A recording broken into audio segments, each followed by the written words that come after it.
Hi, I'm Tony Gillam and I'm the producer of Rising Storm.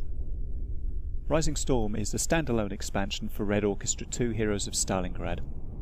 Now what that means is that anybody who gets Rising Storm will also be getting Heroes of Stalingrad multiplayer content, enabling players to jump from Heroes of Stalingrad maps directly to Rising Storm maps in their server browser.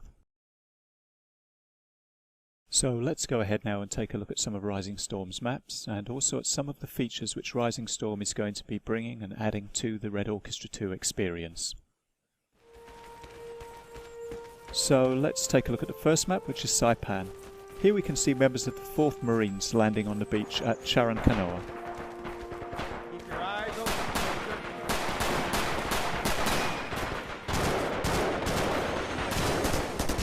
They landed in June 1944, about the same time as the Normandy landings.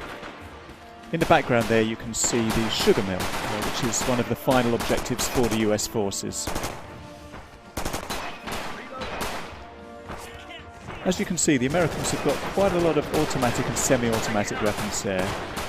This guy has the M1928 submachine gun. You can see a couple of M1 Garans there as well, and also M1 carbine.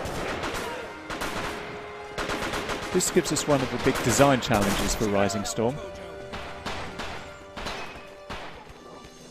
How do we make people want to play Japanese?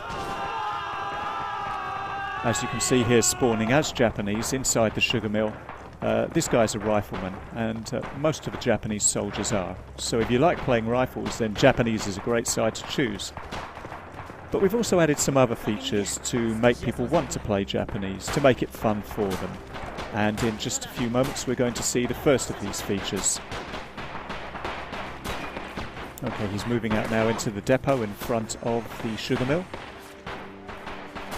And over on the left there in the warehouse there are actually some Marines advancing.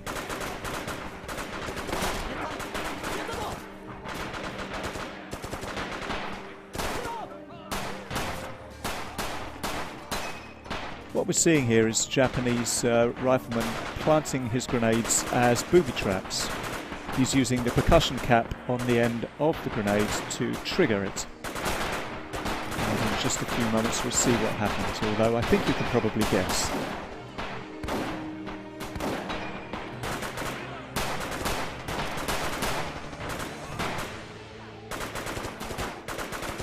Okay, an effective IED there.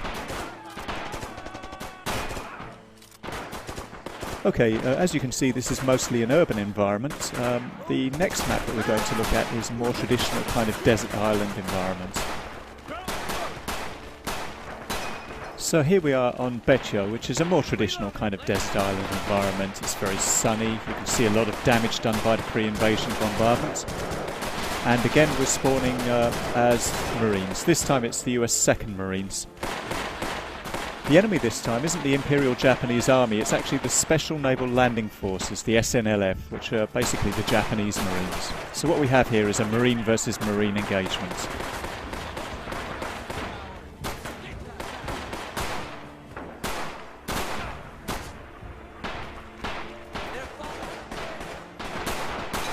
As you can see, the Americans are now taking the first of the caps.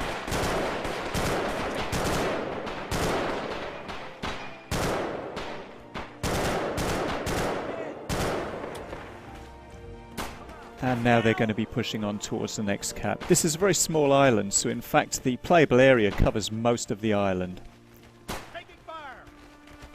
As you can see now, the Americans are pushing forwards towards that cap, and that's where the second Japanese trick up the sleeve comes into play. You can see some machine gun fire now. That's actually coming from over on the left. This is from an unexpected angle. This is caused by a Japanese spawning in what we call a spawn bunker.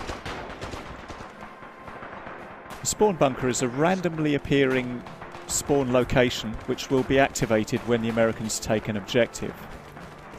This means that as well as advancing, the Americans also have the task of finding these bunkers off to the side and to the rear of their line of advance. Once they find them, as they have done here, they have to deal with it. In this case you can see that the guy is planting a satchel charge.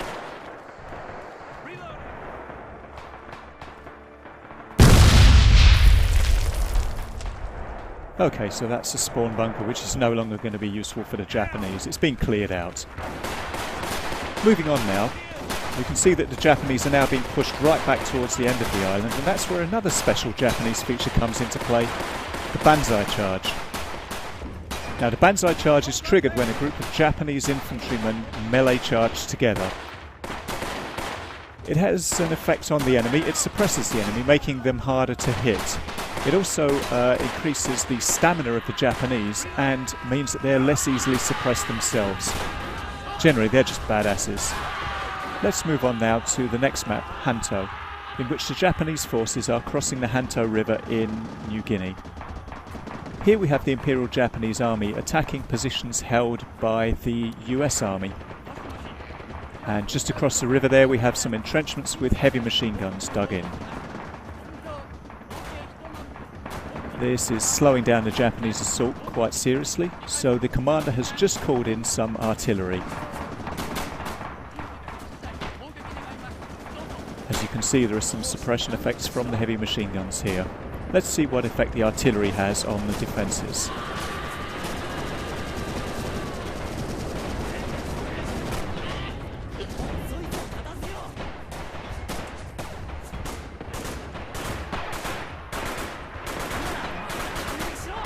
Okay, well that's going to pretty much clear out the trenches there. And now we can see the Japanese forces moving deeper into the jungle.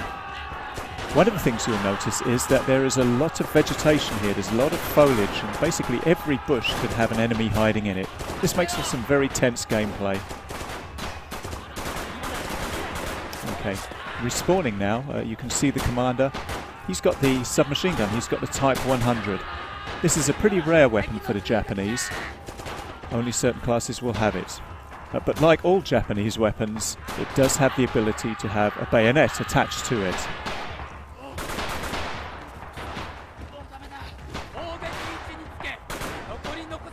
Okay, so now the Japanese are taking the village, and we'll be moving on now into the mangrove swamps.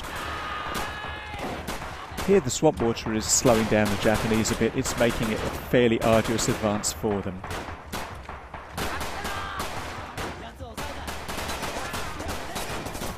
The final map we're going to show you today is Iwo Jima. As you can see, there is an offshore bombardment there, and Mount Suribachi over in the distance there is getting pretty heavily bombarded. These are members of the US 28th Marines. They were the first ones to land on Green Beach. And the soldier you can see right now is carrying an M12 trench gun. It's really handy for close encounters. As you can see, the Americans have run up against a Japanese heavy machine gun. That's a Type 92, what the Americans called the woodpecker. You can probably hear why. And here's where we're going to see the second trick that Americans can use to clean out bunkers. The flamethrower. And another flamethrower. These flamethrowers are creating volumetric particle effects. Basically, they're filling up the entire bunker with flames. And to finish the job, we have the trench gun. Thank you for watching.